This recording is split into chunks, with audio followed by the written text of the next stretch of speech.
C'est quoi du sans-ruban? J'ai essayé de le définir comme étant avant tout un procédé qui permet d'intégrer l'ensemble des activités de captation, d'enregistrement, de post-production, de traitement, de manipulation. Et quelque part, ça veut dire qu'à toutes les étapes, tout le long du cheminement, à partir de la caméra maintenant jusqu'à la toute fin, on s'aperçoit que maintenant, le ruban n'est plus le médium de transport, le médium de conservation. Et ça, c'est quand même un phénomène important. Et c'est rendu possible grâce à l'intégration, donc, de plein de technologies informatiques. Alors, finalement, c'est cette espèce de convergence de l'ordinateur et des fichiers numériques qui nous permet, donc, de passer à cette formule-là. Les Français appellent ça une dématérialisation des médias, et je trouve que ça le dit bien. Tout devient virtuel, on n'est plus capable d'y toucher. J'essaie d'écrire une étiquette pour me mettre sur ma cassette, il n'y a plus de cassette. Je mets l'information où, je la catalogue comment, je la conserve comment. Surtout, comment je vais la rechercher dans l'armoire, dans les boîtes. Alors ça, on va voir que c'est des phénomènes qui amènent des changements importants dans le comportement des tournages. On est habitué de tourner tout le temps de la même façon. Je présume que pas mal tout le monde a une caméra numérique photo, là. Caméra photo numérique à la maison. Oui. Et vous avez tous sûrement des centaines, sinon des milliers d'images que vous avez accumulées au cours des mois, au cours des années. Et généralement, vous les conservez où, ces images-là? Disque-2. Est-ce qu'il y a d'autres méthodes? C'est suffisant? Ça vous convient? Il y a assez de place? Et vous faites ça naturellement régulièrement toutes les semaines pour être sûr de ne pas en manquer une, je présume? Voilà, c'est une belle attitude. Alors, le problème, c'est ça. Je pense que vous me voyez venir un petit peu là, où je vais en venir tout à l'heure. Alors, il y a effectivement un problème de comportement qui vient avec le passage à un univers sans ruban. Et je pense que je vais essayer donc d'identifier les éléments qui représentent ces changements-là. Alors, grâce à la numérisation, finalement, ce n'est pas seulement l'image, c'est aussi le son. Et c'est clair que les formats qu'on a sur des CD, sur des DVD, sur plein de supports actuellement, ces médias-là deviennent fort intéressants parce qu'ils sont essentiellement agnostiques à ce qu'on met dessus.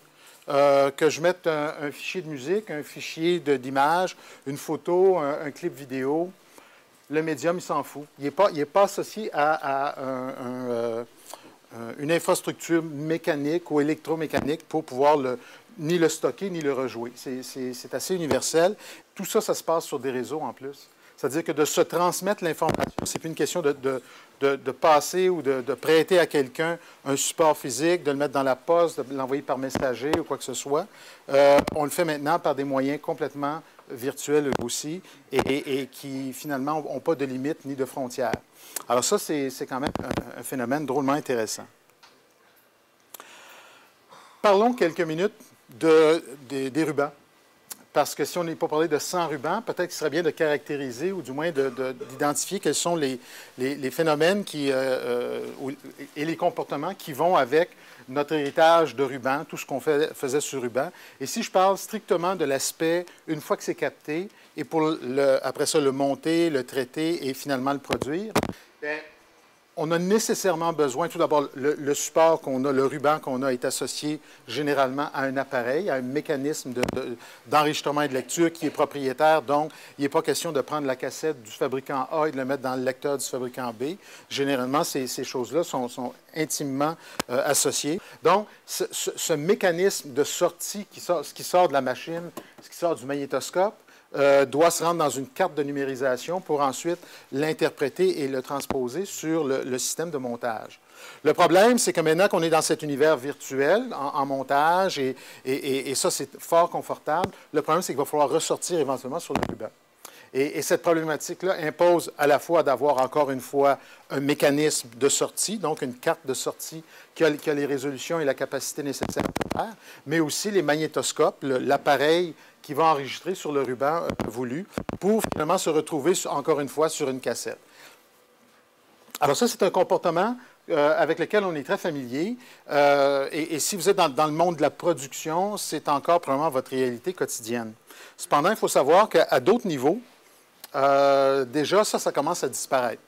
Si on regarde, par exemple, on voit ici d'une façon un petit peu plus raccourcie là, le même schéma, mais ce que je voulais identifier ici, cependant, c'est que le médium de captation, qui est la cassette, est aussi votre médium d'archivage. C'est-à-dire qu'on considère que c'est l'original, c'est comme un négatif dans notre caméra photo. On le prend, on en fait une copie, on la garde précieusement, on peut travailler sur la copie, éventuellement on peut retourner à cet original-là, faire un montage, produire un document final, et on va archiver généralement à la fois les éléments d'origine et les éléments qu'on a produits qui sont le montage final. Donc, encore une fois, c'est fort pratique. Question de comportement et d'habitude, on archive ce qu'on a tourné dans la caméra et on archive naturellement ce qui a été produit à partir de ça. Ça nous permet donc de revenir, de faire des changements. Mais il faut savoir que si on prend la peine de se faire un master ou un document final qu'on va livrer à un télédiffuseur, à notre client, à une entreprise, généralement, et si on parle du côté plus commercial ou du côté broadcast, si on emploie le terme, les télédiffuseurs, déjà depuis plusieurs années, ont commencé à laisser tomber le ruban pour la mise en onde. Autrefois, quand on allait à TVA, à Radio-Canada et à TQS, bon, peut-être qu'ils vont rester là, eux autres aussi, mais en tout cas, on avait des banques de magnétoscopes, on mettait dans des robots les cassettes et on programmait les robots pour ensuite alimenter les magnétoscopes qui faisaient la mise en onde. Tout ça, c'est disparu, ça n'existe plus à toute fin pratique. Il y a peut-être quelques petits câbleaux spécialisés en région qui en ont encore peut-être à titre de backup.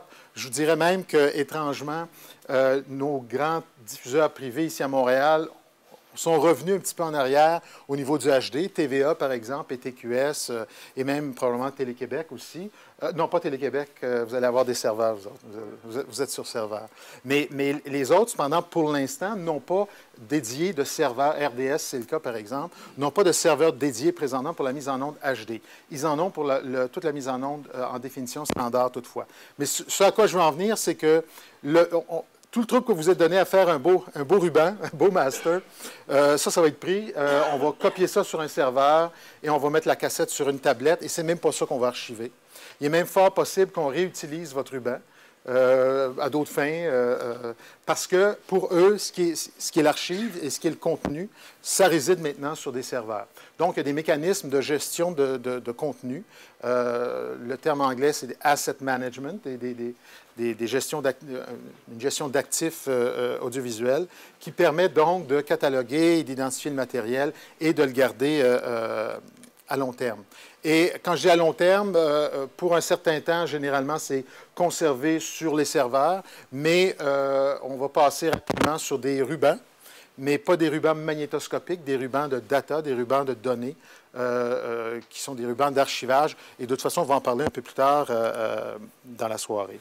Alors, dans le fond, ce que je voulais signifier ici, c'est que les attributs du ruban deviennent de moins en moins intéressants en termes pratiques pour la mise en onde et pour la diffusion des contenus, même s'ils sont encore très populaires pour l'acquisition du matériel. On voit ici donc le mécanisme conventionnel pour faire l'ingest, pour faire l'acquisition des contenus à l'intérieur des systèmes de montage qui éventuellement vont générer les masters. Alors, pour l'instant, quand on est en analogique, on passe par des méthodes de transfert des entrées ou des sorties variées, NTSC en composantes, en composite. On utilise naturellement du Firewire, mais disons que peut-être celui-là est un petit peu une exception.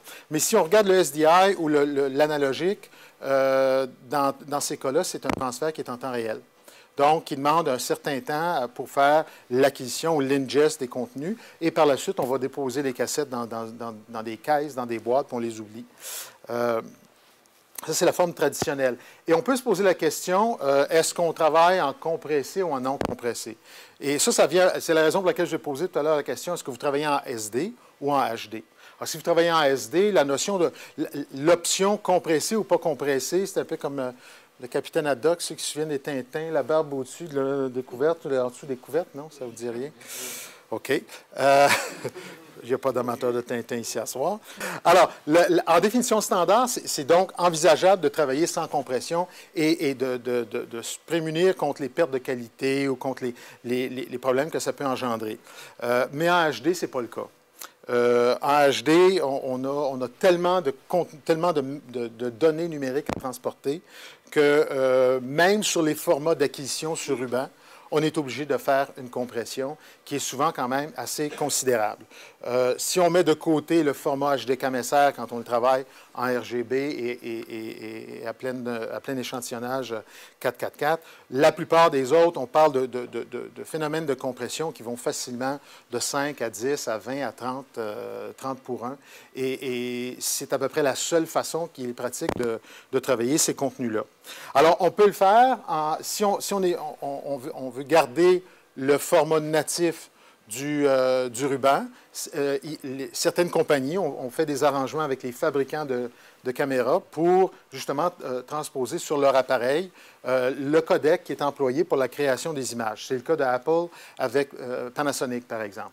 Le codec DVC Pro qui est dans l'appareil Apple permet donc d'importer directement ce qui vient de la caméra, ce qui veut dire que le seul moment où j'aurai à décompresser cette image, c'est au moment où je vais faire un rendu, où je vais faire un travail, où je demande à faire un changement sur le fichier en question. Et par la suite, on revient pour tout le reste, on le garde dans son format natif pour éviter de faire une compression et une décompression. Donc, ce mécanisme-là qui existait déjà en SD, naturellement, est la méthode privilégiée pour le HD parce que là, c'est vraiment nécessaire.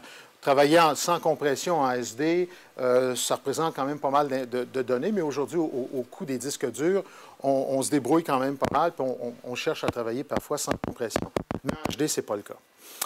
Donc, on a une alternative qui peut être intéressante. Les fabricants de systèmes de montage, plutôt que de nécessairement obliger les gens à travailler dans un format natif au niveau de la captation, nous offrent des alternatives. Par exemple, dans le cas de Apple, depuis l'an passé, on nous offre un mécanisme, un codec qui leur est propriétaire, qui est le ProRes 422, à différents débits de données, qui nous donne donc la possibilité de garder un maximum de qualité, de résolution de l'image. Surtout que dans leur cas, ces codecs-là vont parfois même travailler dans des espaces couleurs un peu plus évolués, vont prendre avantage des mécanismes internes de fonctionnement de l'ordinateur, de façon donc à optimiser la compression, la décompression, d'accélérer les choses, d'être beaucoup plus efficace. Alors, dans ce sens-là, l'espèce de valeur ajoutée que vous procurent ces codecs-là sont essentiellement liés à l'appareil sur lequel vous travaillez. Alors, l'approche sans ruban. Alors là, je vais parler des rubans. Donc, c'est le mécanisme qu'on doit faire pour se retrouver dans un monde virtuel quand on travaille avec des rubans. Ça impose donc une mécanique, une gymnastique et toute une méthodologie qui entoure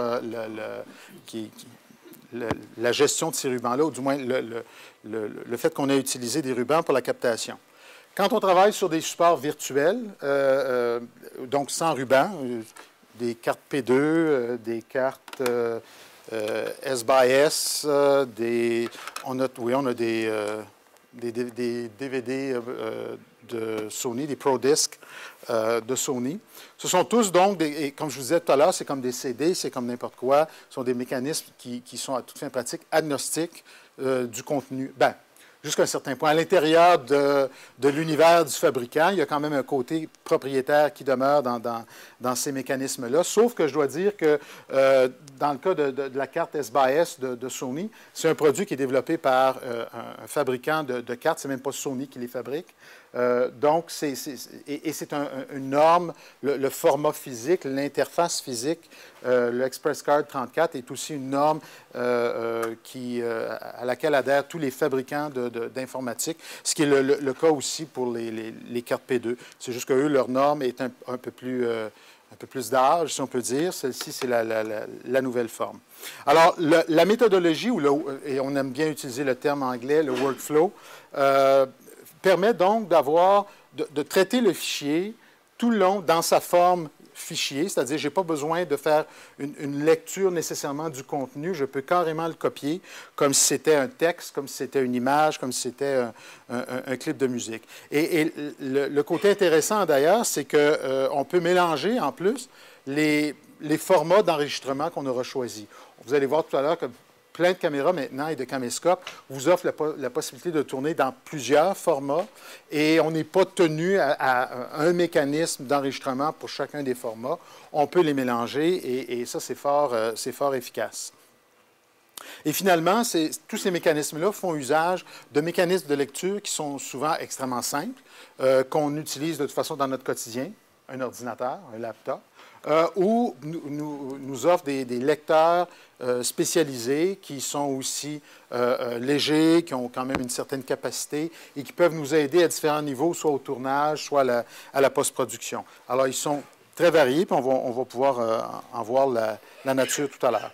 Alors, si on regarde les formats virtuels qu'on a présentement sur le marché aujourd'hui, qui sont commercialisés, bien, le P2 de Panasonic, ça a été le premier à s'inscrire dans cette espèce de catégorie de 100 rubans. C'est la carte qu'on voit ici, et elle existe maintenant dans plein de formats, ou du moins plein de capacités. On va regarder en détail tout à l'heure de quoi elle est composée. Sony a commencé pas longtemps, à peu près en même temps que Panasonic, avec un format de fichier et un format d'enregistrement. Et eux ont commencé en définition standard avec le format XD-Cam. D'ailleurs, on a un caméscope ici sur la table XD-Cam. Par la suite, ils ont sorti une génération du XD-Cam qui est en HD, donc le XD-Cam HD. Et depuis l'an passé, en fait, ils l'ont annoncé l'an passé, mais ils vont présumément commencer à livrer dès le NAB le nouveau format XD-Cam HD 4.2.2 prochainement. Alors, dans ces trois formats-là peuvent être enregistrés ou utilisent des disques laser. Comme par hasard, c'est bleu. Ce n'est pas du Blu-ray. C'est-à-dire que ça utilise la technologie Blu-ray. C'est le même laser. C'est juste qu'il crée un débit beaucoup plus rapide pour les fins professionnelles que pour les fins consommateurs. Alors, pensez pas mettre ça sur votre lecteur Blu-ray qui va remplacer votre lecteur HD-DVD. Pour la simple raison que le DVD est enchâssé dans un boîtier. Il est en verre, il n'est pas en plastique. Et c'est quand même assez robuste. Et on a plein d'autres fabricants qui ont commencé donc à nous proposer des supports virtuels numériques. RevPro, qui est en fait un petit disque dur, qui est à peu près ce grosseur-là. On parle de 35 gigs, 35 gigaoctets de mémoire. Ce qui est intéressant, c'est que dans son cas, il supporte plein de formats d'écriture et certains formats qui sont propriétaires aux fabricants qui le commercialisent présentement, qui est nos amis de Thomson, avec on va voir la caméra tout à l'heure. Et finalement, les 4 Compact Flash. On connaît tous les cartes Compact Flash parce qu'on les utilise probablement dans nos caméras photo. Mais maintenant, on a des cartes qui ont la capacité et une capacité d'écriture très rapide qui permet donc de conserver le matériel et des cartes quand même qui ont aussi une bonne capacité de stockage. Alors, l'acquisition des contenus, qu'il s'agisse donc de SD ou de HD, se produit ou se passe en mode carrément copiage. On copie le fichier, on fait un drag and drop, quelle que soit l'interface que vous ayez, mais effectivement, on n'a plus à faire un traitement de signal. On l'importe directement. Naturellement, c'est dans le codec natif. Et dépendamment du choix que vous aurez fait de plateforme de montage, bien, elle aura ou elle n'aura pas les codecs que vous recherchez. Mais la plupart cherchent naturellement à les obtenir. Et on voit une espèce de course. Je pense que les compagnies qui font des systèmes de montage doivent être absolument essoufflées à la vitesse à laquelle les fabricants sortent des codecs. Bien, eux doivent essayer de les transposer. On le voit présentement avec le format XD-Cam EX de Sony, où est-ce que finalement, tout le monde est en train de se mettre à l'heure. Apple a déjà quand même une petite longueur d'avance, mais on nous annonce qu'à partir du 15 mars, nos amis de Avid vont avoir aussi un codec qui va permettre d'importer ces fichiers-là. Alors, il y a un autre phénomène qui se produit quand on travaille avec des fichiers numériques sur des cartes mémoire, sur des disques durs, c'est justement le fait qu'il y a tellement d'informations à traiter. Je vous disais tout à l'heure que c'est quand même simple, on a des outils simples de visionnage. Cependant, quand c'est des fichiers HD, disons que les petits écureuils dans les petites cages qui tournent dans l'ordinateur, ils se font aller pas mal vite pour essayer de vous défiler les images à cette résolution. Donc, on a choisi, dans la plupart des manufacturiers, lorsqu'ils produisent un fichier au moment de l'enregistrement, ils produisent simultanément un deuxième fichier qu'on appelle un proxy. Donc, la notion des proxys est fort intéressante parce qu'elle permet donc de travailler de façon hors ligne, si on peut dire. C'est un peu le concept du online, offline. Simultanément, j'ai pu à numériser quoi que ce soit. Le fichier, il est là directement. Je peux le visionner tout de suite, je peux le monter, je peux l'altérer, je peux le découper en petits morceaux, indiquer plein de points où je voudrais peut-être faire des entrées et des sorties. Et tout ce temps-là, je n'ai même pas à travailler avec le fichier à haute résolution. Cependant, il conserve le lien avec le fichier original. Et ça, c'est la beauté des proxys. Le MXF, on entend parler des fichiers MXF. C'est pas, en fait, un fichier MXF, ce n'est pas nécessairement un format de fichier comme tel, c'est davantage une enveloppe. C'est comme les anglophones l'appellent, un wrapper, un peu comme QuickTime est une espèce de wrapper. C'est en fait une façon d'englober plein de fichiers qui sont associés l'un à l'autre pour permettre justement de conserver et plein de données associées à ce qu'on a tourné. Alors, on parle de fichiers vidéo, des fichiers audio, et on a aussi ce qu'on appelle des fichiers de métadonnées, metadata, qui sont des données sur les données. C'est-à-dire que là-dedans, on conserve plein d'informations et on va regarder rapidement de quoi il s'agit. Ça permet, entre autres, donc, de ramasser tous ces fichiers-là, de garder leur nature particulière, tout en maintenant cette espèce d'association, et on peut les transporter d'un endroit à l'autre, d'un système à l'autre, on peut se les envoyer par réseau, et tout ce temps-là, on est capable de s'assurer que toute l'information est là et qu'elle est... et en plus, on sait ce qu'il y a dedans. Parce que l'information sur les données, elle est là. Alors, ça ressemble un petit peu à ce que, quand on parlait au tout début, c'est probablement le même genre de catalogue que vous faites avec vos photos à la maison, sur vos disques durs et vos CD, où tout est identifié. Chacune des photos, vous avez la description, vous avez le format, la date que ça a été pris, naturellement. Je suis sûr que vous faites ça. Hein? Ouais. Alors, voilà, cette information demeure extrêmement importante. Parce que c'est sûr que quand vous ouvrez la photo de ma tante Gertrude, vous la reconnaissez, ma tante Gertrude, mais moi, je ne la connais pas. Et si on parle d'un tournage qu'on a fait pendant 6 semaines, pendant 6 mois à l'étranger, dans plein de pays, de se rappeler, ah, cette scène-là, oui, je ne me souviens plus exactement c'était quoi, mais en tout cas. Alors, donc, c'est important, au fur et à mesure qu'on génère ces contenus-là, parce qu'il n'y a plus de cassette avec une étiquette, rappelez-vous? Et la carte mémoire qui était dans ma caméra, quand je l'ai mis dans ma valise en prenant l'avion, quand je suis sorti de la valise, je l'ai mis dans le Kodak, j'ai continué à tourner.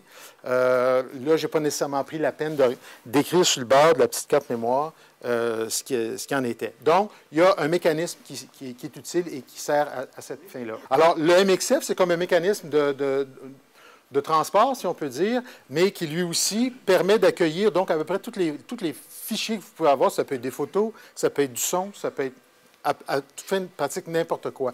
Et les données, les métadonnées, sont conservées dans un petit fichier à côté qui est très, très petit, un fichier de texte en format XML, qui est donc qui fait le lien avec tout ce monde-là. Mais le vrai lien, en fait, c'est chacun des fichiers, lorsqu'il est créé, quand un fabricant comme Sony, comme Panasonic, comme qui que ce soit, fabrique une caméra, un caméscope, il y a une information qui est générée à chaque fois qu'on ouvre un fichier. Chaque fois si vous êtes dans Word, par exemple, ou dans un logiciel de traitement de texte et que vous faites nouveau document, bien, c'est à vous la responsabilité de donner un nom à ce fichier-là. Vous allez l'appeler mon CV ou je ne sais trop quoi, et vous allez le conserver par la suite. C'est vous qui faites, qui donnez ni plus ni moins le certificat de naissance à ce fichier-là. Dans les caméras, c'est un processus automatique. Et il se fait de façon parfois très simple et complètement en arrière-plan, mais à chaque fois que vous faites « Start » sur la caméra, bien, il y a une ouverture de fichier, il y a un numéro unique qui est associé à ce fichier-là. Quand je dis unique, d'ailleurs, on appelle ça un humid, et ça n'a rien à voir avec l'état l'état de la chose, mais c'est plutôt, le vrai terme, c'est Unique Material Identifier, un identifiant de matériel unique.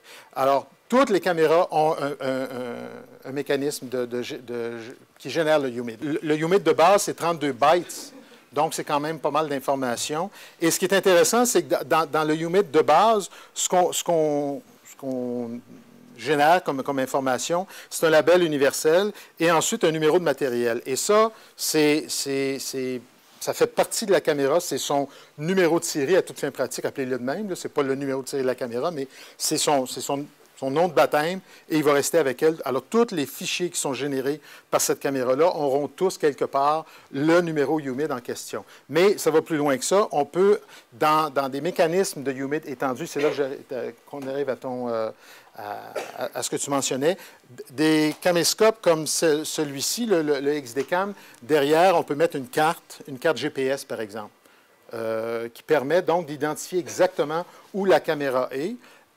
Qui enregistre en plus l'heure et la date de façon précise. On ne parle pas du timecode, on parle vraiment de l'heure et la date de la journée.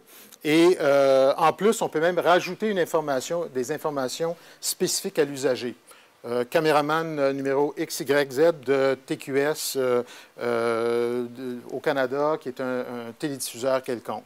Bon, alors, tout ça, toutes ces informations-là sont dans l'UMID. Et ça, c'est vraiment une norme internationale qui permet d'associer tous les fichiers l'un à l'autre. Alors, quand vous faites un clip dans la HVX200, sur la Sony ou quoi que ce soit, chacun des fichiers que vous faites a quelque part enterré bien loin dans les métadonnées ce numéro-là. Et c'est ce qui permet, lorsque vous faites play, quand vous double-cliquez sur votre écran, l'ordinateur sait aller chercher, ça c'est l'image qui va, et en passant, il y a un son qui va avec ça, voici le numéro, il est dans mon répertoire. C'est sûr que si tu ne l'as pas mis dans le même répertoire, il ne le trouvera peut-être pas, là. Mais vous pourriez même aller aussi loin que si tous vos fichiers étaient en réseau sur des disques durs un peu partout dans le monde, en principe, ils devraient pouvoir le retrouver.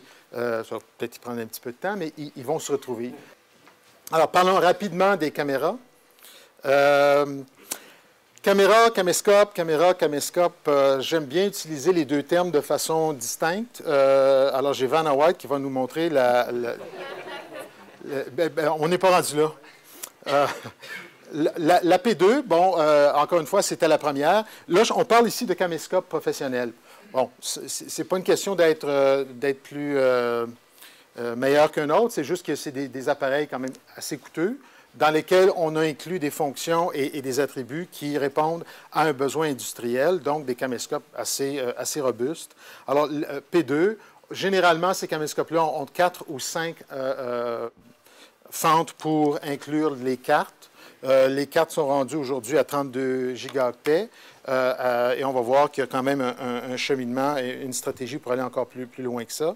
Le Sony XD-Cam HD, je vous ai dit qu'il y avait le XD-Cam qui a été la première version à enregistrer sur le disque, ce que Sony appelle le Professional Disc, pour le distinguer du Blu-ray Disc, et qui a évolué dans le format XD-Cam HD. Et disons que Sony a fait un choix stratégique d'avoir un produit qui n'était peut-être pas le haut de gamme en HD, mais quand même, ils avaient une intention de pénétration de marché qui répondait à certains de leurs critères. Donc, étrangement, cet appareil-là que vous voyez sur la table vaut à peu près 35 000 $. La version HD, ça c'est SD seulement, la version HD est à peu près 15 000 $. Alors, il doit y avoir pas quelque chose qui manque. Là. Il y a un petit peu moins de glaçage, il faut croire. Je ne sais pas. Le EditCam de Ikegami. Ça, c'est un produit assez étrange. Une association depuis plus de 10 ans avec Avid. Un beau jumelage, si on peut dire, entre ces deux compagnies-là. Ce qui fait que les disques durs qu'on met dans le caméscope se branchent directement dans notre système de montage. Plus besoin de numériser, le disque est entièrement compatible, d'autant plus qu'il numérise dans le codec natif DNX HD, du moins en HD, de Avid. très peu d'usagers ici au Canada qui utilisent le EditCam. Et Grass Valley, finalement, qui annonce depuis 2 ans sa série Infinity, qui utilise justement le petit disque dur Rev Pro dont je parlais tout à l'heure. Alors, on attend toujours de voir des appareils sur le terrain. Mais effectivement, ils en ont produit. C'est une très belle caméra. La portion caméra est fabriquée par Thomson, naturellement. Et voilà. Alors, on parle des caméscopes semi-professionnels maintenant. Alors, dans le domaine virtuel, on voit donc le XDCAM EX qui est quand même assez récent, qui est la PMW EX1, dans le HVX 200 de Panasonic avec la P2, et des AVC HD. Tu es en retard, là? Des AVC HD, qui est le format consommateur, vraiment. Ça, c'est vraiment pas un semi-professionnel. Ça, c'est vraiment un format consommateur. Quand on voit les lettres AVC, on peut les voir utilisées dans un contexte professionnel, comme dans un contexte semi-professionnel ou même carrément consommateur. Mais étrangement, dans tous les cas, c'est un codec qui est la nouvelle technologie, qui s'appelle Advanced Video Codec, d'où viennent les lettres AVC, et qui va faire beaucoup de chemin au cours des prochaines années. Alors, mais si on parle de caméra, parce que jusqu'à maintenant, on voyait des mécanismes de captation jumelés à des mécanismes d'enregistrement. Il y a une portion caméra puis il y a une portion enregistreur qui sont dans le même boîtier, dans le même appareil. Mais il existe des caméras seulement qui n'ont pas nécessairement à bord des mécanismes d'enregistrement, mais qui sont susceptibles d'utiliser des mécanismes virtuels, des mécanismes sans ruban. Alors, naturellement, c'est sûr que j'ai mis en vedette ici la RED, qui est la plus récente, si on peut dire, mais qui est toujours dans un espèce de petit nuage bien particulier. Il y a d'autres produits, cependant. Étrangement, il y a beaucoup plus de caméras numériques très haut de gamme sur le marché que il y en a moins dans le domaine semi-professionnel. On a 2 ou 3 formats dans le semi-professionnel, mais dans le professionnel, il y en a et il y en pleut, et je ne vois pas pourquoi. On parle de caméras qui coûtent certaines au-delà de $1 million. Il faut croire qu'il y a un intérêt et que ça s'en va vers ça. Alors, on va voir ce qui va se passer avec la pellicule. Et leurs mécanismes d'enregistrement qui ne sont pas toujours à bord, qui sont parfois séparés. Il y a autant de diversité et de variété dans ces appareils-là. Et on parle donc tous, pour la plupart, de mécanismes, soit des mémoires flash, de grande quantité, avec une capacité assez imposante, ou des disques durs conventionnels, rapides, qu'on peut échanger dans des cassettes. Alors, il y a toutes sortes de variétés selon les besoins. Et ce sont tous des produits qui sont quand même assez récents, pour lesquels il n'existe pas nécessairement une longue historique. Et c'est toujours en évolution. De là à savoir s'il y a des normes et des standards, on va les voir apparaître sûrement éventuellement. Alors, une des choses qui se produit, et là je l'ai mentionné au tout début, avec le sans ruban, c'est la manipulation des médias. Avant, on manipulait des cassettes. Maintenant, on doit manipuler des cartes mémoire, des disques durs. Et quand je parle de manipuler, c'est parce que la capacité de la plupart de ces mécanismes-là est parfois assez limitée en termes de temps, en termes de ce qu'elles conservent. Donc, on doit continuellement les échanger ou en mettre des nouvelles. Remarquez que c'est rien de nouveau, là. On travaille en film avec des magazines de 400 pieds qui durent 10 minutes depuis 100 ans. Là. Alors, changer à toutes les 4 minutes, c'est rien de nouveau pour la plupart des producteurs. Mais avec l'arrivée des formats comme Mini-DV et autres, où est-ce qu'on a 2 heures, tu déposes ta caméra, tu vas prendre ton lunch, tu reviens, puis ton documentaire est fait. Là. Tu sais, c'est comme... non, pas à ce point-là, mais... Bien, dans certains cas, oui, j'en connais quelques-uns. Mais ce qu'on a besoin avec ces médias-là, c'est de la redondance. Aussi robuste et flexible puisse-t-il être, malheureusement, il y a souvent des taux d'erreurs ou de problèmes assez élevés. Donc, on doit se prémunir de ça en ayant des backups, en se faisant des sécurités. Et une des choses qu'on doit faire, en tout cas je dirais par acquis de conscience, c'est de valider que l'information est bel et bien sur ma carte. Parce que c'est clair que je regarde une cassette, puis je vois que le ruban était là au début de la cassette, puis il est rendu là à la fin. Je peux présumer que le ruban a tourné, que j'ai enregistré quelque chose. Même si je ne le regarde pas, j'ai comme une espèce de sentiment que ça a dû bien se passer. Mais avec une carte mémoire, je n'ai aucune idée. C'est clair que je ne le sais pas. Alors donc, il y a une validation qui est nécessaire, surtout quand c'est critique, quand on capte des images qui vont avoir une certaine importance. Alors, en détail, pour répondre aux questions de tout à l'heure, les cartes P2, le mécanisme d'enregistrement, c'est en fait des cartes SD, des cartes Secure Digital de Panasonic qui sont amalgamées ou montées, enchâssées dans cette espèce de boîtier en métal qui est fort robuste et qui est très robuste. Puis ça va marcher, je vous jure. Et en plus, il y a un contrôleur là-dessus.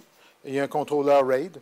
Donc, on a une validation des informations et la capacité, par la suite, de recréer certains des fichiers jusqu'à un certain niveau. Là, c'est quand même pas, on n'est pas en RAID 5 là-dessus, mais c'est quand même assez robuste. Je vous parlais d'une stratégie à long terme qui va jusqu'à 128 gigaoctets par carte. Donc, si on en a 5 dans un caméscope, ou même rien que 2 comme dans la HVX 200, on peut partir pour un petit bout.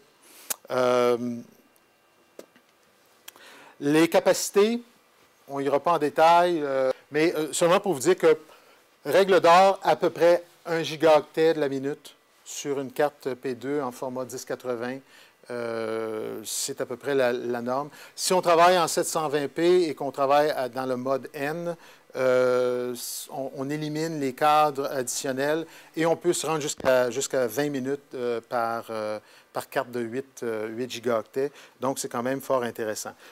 Panasonic a introduit depuis un an un nouveau codec qui utilise la technologie AVC, c'est pour ça que j'en parlais tout à l'heure, qu'ils appellent AVCI, puisque dans leur cas, il n'y a pas de compression dans le temps.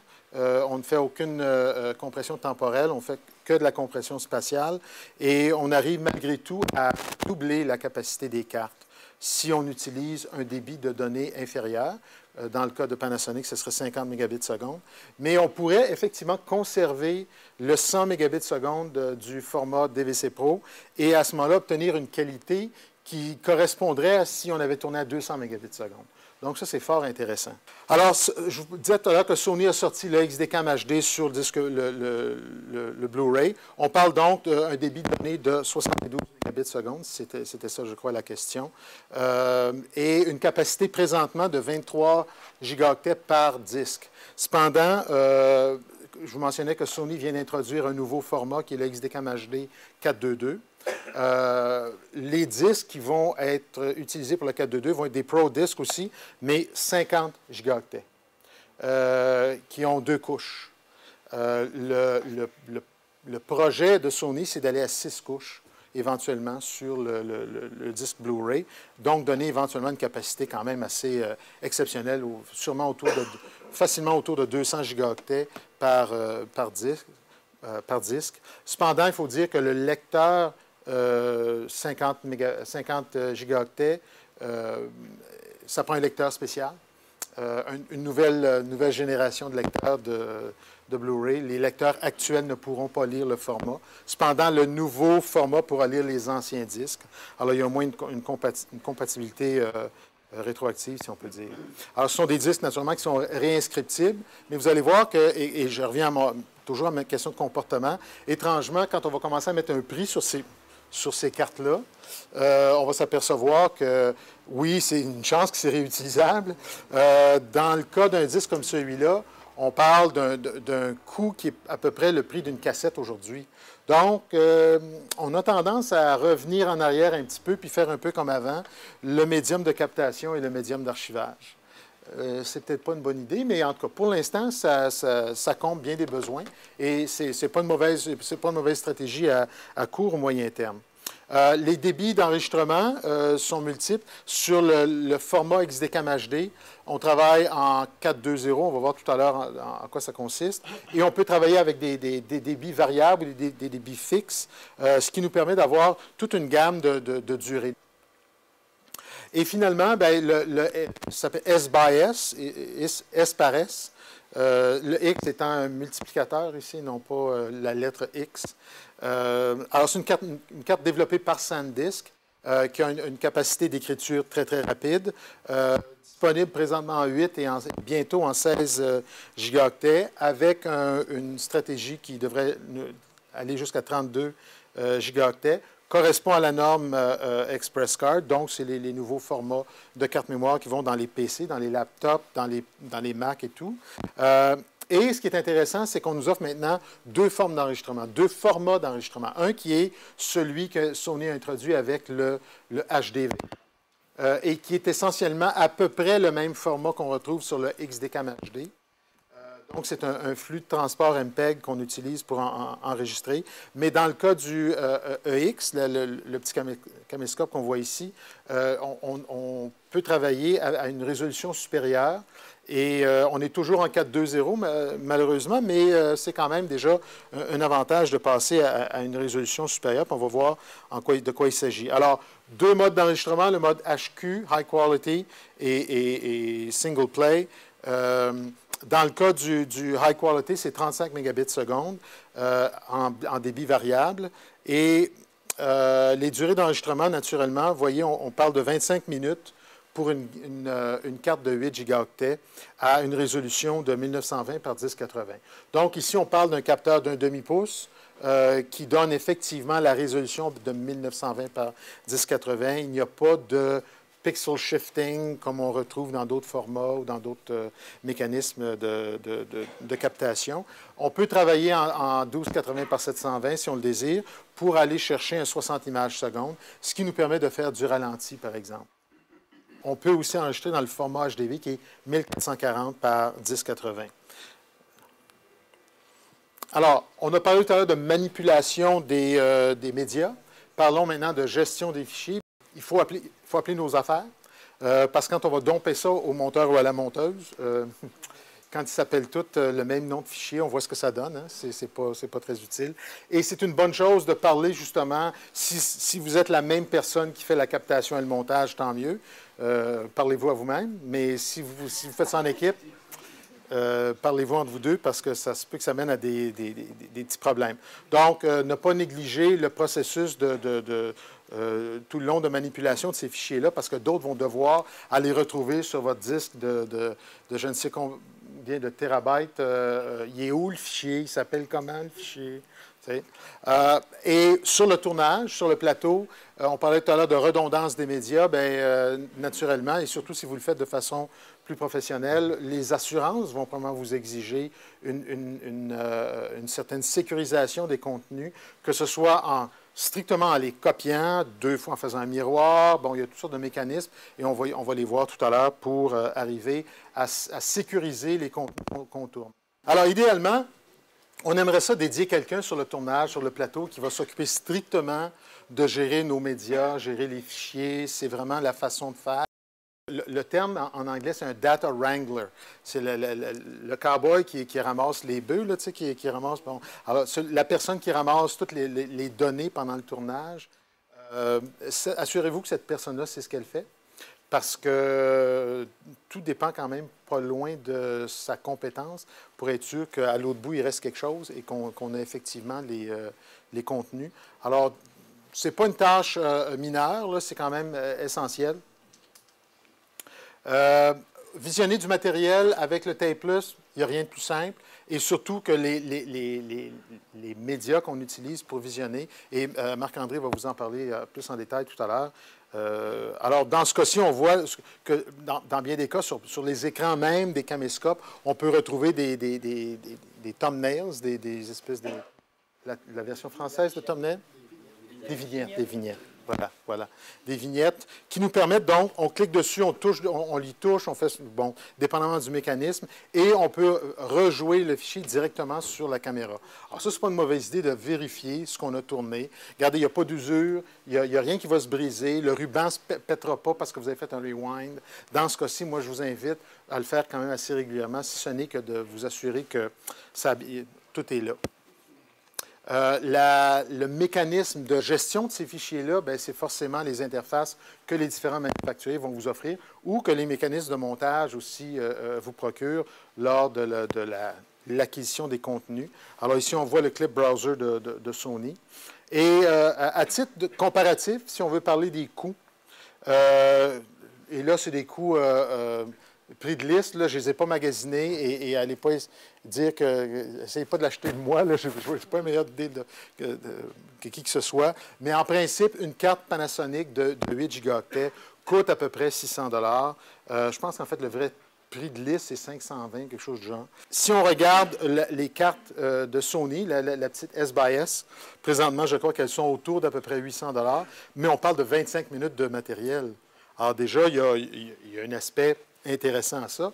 Mais si on regarde seulement la capacité, c'est sûr que c'est une façon un peu étroite d'analyser les choses parce que là, on a des fichiers en 4.2.0, on a des fichiers qui sont compressés en MPEG avec une certaine...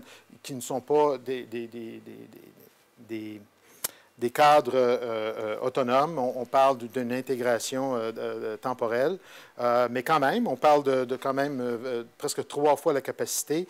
Et à l'encontre, si vous voulez travailler avec une RED, par exemple, on parle d'à peu près 4 minutes et demie pour 200 $. Donc, pour 800 $, j'aurais donc 16 ou 17 minutes. C'est quand même assez intéressant. Puis là, ici, on parle des images en 4K, ou pas loin de 4K.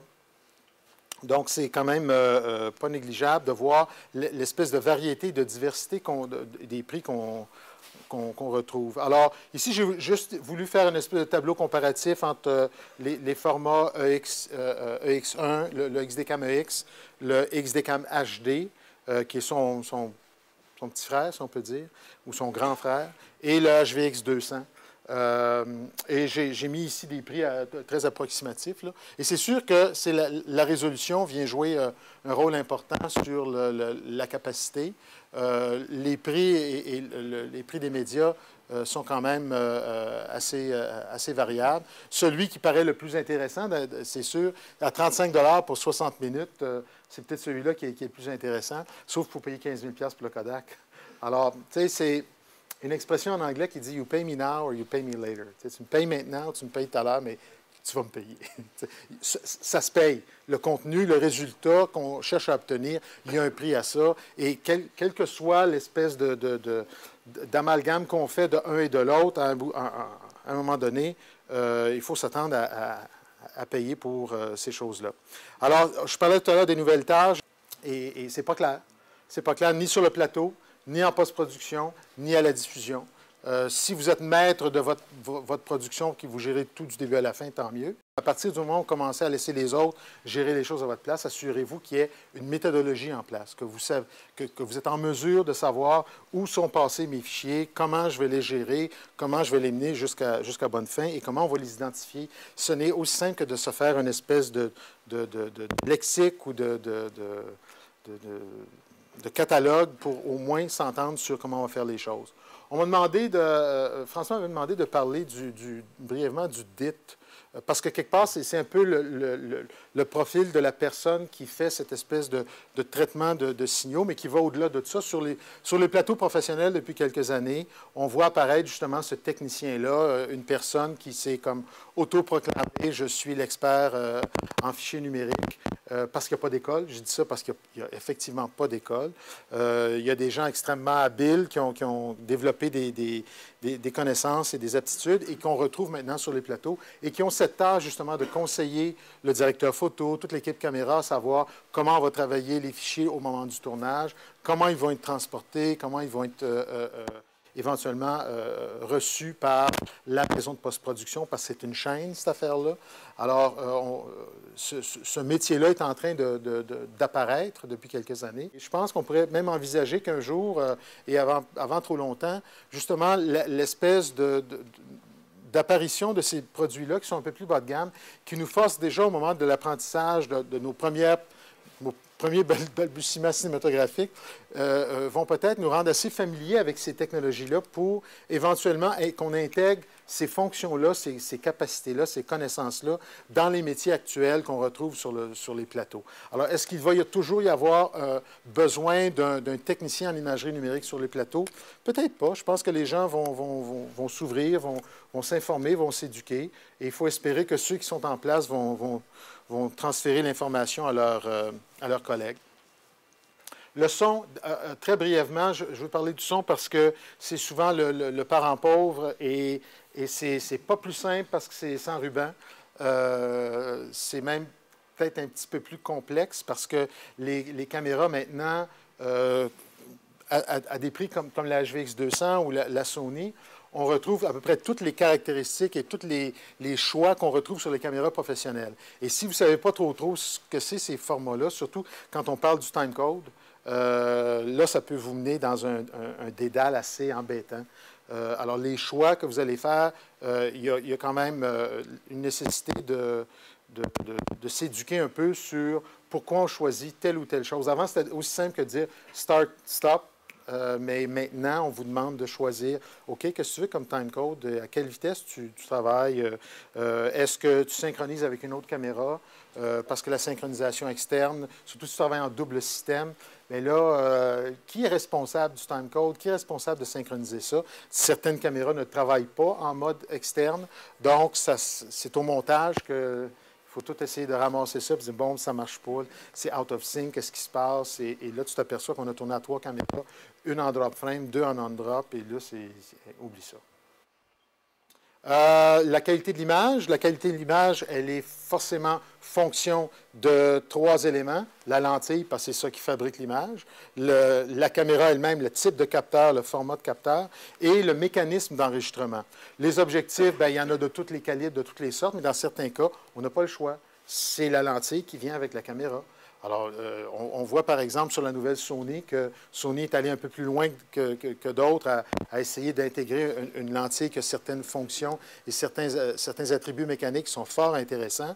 Mais dans un Kodak à 8 000 ou à 6 000 comme dans le cas de la HVX200, on peut se demander quelle proportion la lentille prend dans tout ce mécanisme-là. Et pourtant, c'est ça qui produit la première image. Au niveau de la qualité de la caméra, bien, il y a plusieurs facteurs qui entrent en ligne de compte. Le type de capteur, la façon qu'on capte les images, si on fait de la manipulation de pixels, est-ce qu'on utilise 1 ou 3 capteurs? Et finalement, la résolution à laquelle on travaille et le type de traitement numérique qu'on fait. Quand